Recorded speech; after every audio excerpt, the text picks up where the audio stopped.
જેતપરમાં ખેડૂતો દ્વારા પોતાની પડતર માંગણીઓને સંતોષવા માટે શરૂ કરાયેલા આંદોલનને આજે 15મો દિવસ છે। છેલ્લા 15 દિવસથી ખેડૂતો મક્કમતાપૂર્વક ઉપવાસ પર બેઠા છે, છતાં હજુ સુધી કોઈ યોગ્ય ઉકેલ ન આવતા આસપાસના ગ્રામ્ય વિસ્તારોમાં ખેડૂતોમાં ભારે રોષ જોવા મળી રહ્યો છે। બીજી તરફ આજે જેતપર ગામે બાવડી ગામના ખેડૂતોએ ચીમકી ઉચ્ચારી છે કે જો આગામી સમયમાં સરકાર નહીં સાંભળે તો આંદોલન હિંસક થઈ શકે છે। તો આવો જાણીએ સમાચાર વિસ્તારથી। નમસ્કાર, જમાવટ સાથે હું છું પાર।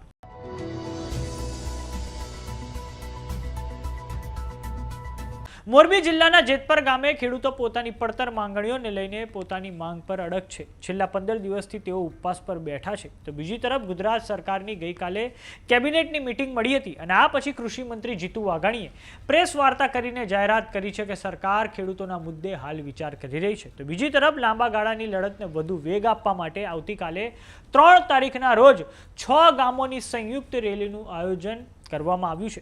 આ વિશાળ રેલીમાં જૂના ઘાટીલા, વેજલપર, ખાખરેચી, કુંભારિયા, વેણાસર અને રોહિશાળા એમ કુલ 6 ગામોના ખેડૂતો, યુવાનો અને ગ્રામજનો મોટી સંખ્યામાં જોડાશે।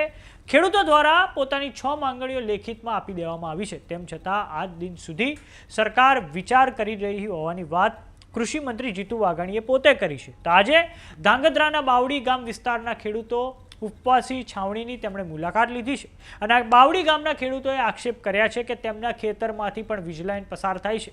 જ્યારે તેઓ ખેતરમાં કામ કરતા હોય છે ત્યારે પણ તેમને કરંટ આવતો હોય છે, જેથી આ ખૂબ જ જોખમી કામગીરી છે।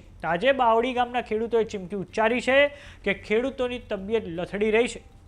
આગામી સમયમાં જો જેતપર ગામના ખેડૂતોની સરકાર માંગણી સ્વીકાર નહીં કરે તો આંદોલન હિંસક થાય તેવી સંભાવના છે અને તેની સંપૂર્ણ જવાબદારી સરકારની રહેશે। તો આવો સાંભળીએ બાવડી ગામના ખેડૂતોએ શું ચીમકી ઉચ્ચારી છે। અહીંયા અમે આવ્યા છીએ જેતપર ગામે કિસાન આંદોલનમાં। તો મારું કહેવું એવું છે સરકારને કે અત્યારે 14 દિવસથી જે ભાઈઓ અને બહેનો અનશનમાં છે, જેને પહેલાં 14 દિવસથી એક અન્નનો દાણો મોઢે નથી મૂક્યો, એમને કાંઈ પણ આ ગાંધી ચિંધ્યા માર્ગી આંદોલન છે, કાંઈ પણ ઊંચ નીચ થઈ અથવા તો અત્યારે નાજુક પરિસ્થિતિ છે તો આ ગાંધી ચિંધ્યા માર્ગનું આંદોલન ક્યારે હિંસામાં કન્વર્ટ થઈ જાય ને એ ખબર નહીં રહે અને એ જવાબદારી દરેક જવાબદારી સરકારની રહેશે। આપણા લેખિત રજૂઆતો અમે જે કરેલી, નેહુલભાઈએ જે 6 મુદ્દાની જે ચર્ચા કરેલી એ કલેક્ટર સાહેબને, એસડીએમ સાહેબને અમે આપેલું। એસડીએમ સાહેબે અને કલેક્ટર સાહેબે જે સરકારશ્રીને રજૂઆત કરેલી એ રજૂઆત પ્રત્યક્ષ અને પરોક્ષ રીતે શું એનો જવાબ આવ્યો છે એ જવાબ હજી સુધી અમને કાંઈ મળ્યો નથી।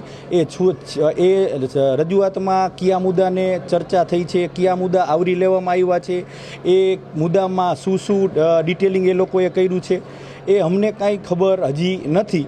તો ખેડૂત એ જ રાહ જોઈ રહ્યો છે કે સરકારશ્રીએ જે પ્રત્યુત્તરમાં જે અમને જવાબ આપેલો છે એ જવાબ શું હશે એની જ આતુરતાથી રાહ જોવાઈ રહી છે। તો બીજી તરફ આજે જેતપરના ખેડૂતોને મોરબી ઓટોમોબાઈલ એસોસિએશનના સભ્યો મોટી સંખ્યામાં તેમના સમર્થનમાં જેતપર પહોંચ્યા છે, જ્યાં તેમણે જય જવાન જય કિસાનના નારા લગાવ્યા હતા। સાથે જ ખેડૂત આંદોલનને ટેકો જાહેર કર્યો છે। આ ઉપરાંત એસોસિએશનના સભ્યોએ કહ્યું છે કે આ લડાઈમાં તેઓ ખેડૂતોની સાથે છે। ત્યારે જોવાનું એ રહે છે કે આગામી સમયમાં આ જેતપરના ખેડૂતોની લડાઈ કયો નવો વળાંક લે છે। 15 દિવસ તો થઈ ગયા છે, પરંતુ હજુ સુધી સરકાર દ્વારા એક જ વાત કરવામાં આવી છે કે હાલમાં તો ખેડૂતોના હિતમાં વિચાર ચાલી રહ્યો છે। તો સમાચારોમાં અત્યારે બસ આટલું। જોતા રહો જમાવટ। જો તમે અમને યુટ્યુબ પર જોઈ રહ્યા તો સબસ્ક્રાઇબ કરો, જો તમે અમને ફેસબુક પર જોઈ રહ્યા તો ફોલો કરો, વોટ્સએપ ચેનલને જોઈન કરવાનું ન ભૂલતા। નમસ્કાર।